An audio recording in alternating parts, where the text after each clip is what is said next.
bilbilina dhaamsa tokkoon isinii dabarsa. Egaa Jawarii fi kanneen biroos gaggeessaa artistaa Haacaaluu Hundeessaaf isa hawaasa Ambootti geessaa turre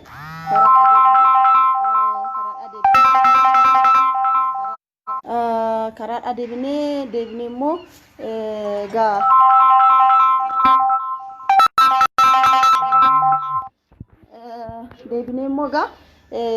waliin mari'achuuf gara giddugala aadaa Oromoo karaa waajjira OPDOtiin namoota Baqqalaa Garbaas, Jawaaris, Reeffi Haacaaluu fi akkasumas immoo Galaanaa Garoomsaa fa'aa ta'anii galanii sana booda achitti eegaa turre tarii gara mana Jawaarii fidanii garan dhufee gara deebineenti gara amma immoo kan dhagaa jiru Galaanaan akkanatti metti eegdonni Jawaaris hiikkatanii jiranii Jawaarii fi Baqqalaan hidhamanii jiranii gargar bahanii jiranii tarii wal dhahanii illee jiranii jedhamaa jira.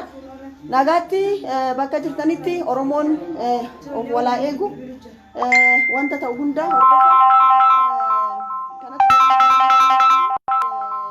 egaa nuti awwaaluuf deemne halkan guutuu Jawaarii rafne halkan guutuu akkasuma gaddarra bule halkan guutuu akkasiin bulanii uummanni maatiin marti yeroo ammaa kanatti jeequmsa guddaatu jira jechaadha. Waan taanu hin beeknu OMN tootaalii cufamee jira hojjettoonni hidhamanii jiranii. Dhaamsa kana dafaa walii dabarsaa eegdonni isaa hiikkatanii jiranii wal'aanii illee jiru jedhamaa jira. Kana malees immoo Baqqalaa fi Jawaar hidhamanii jiranii.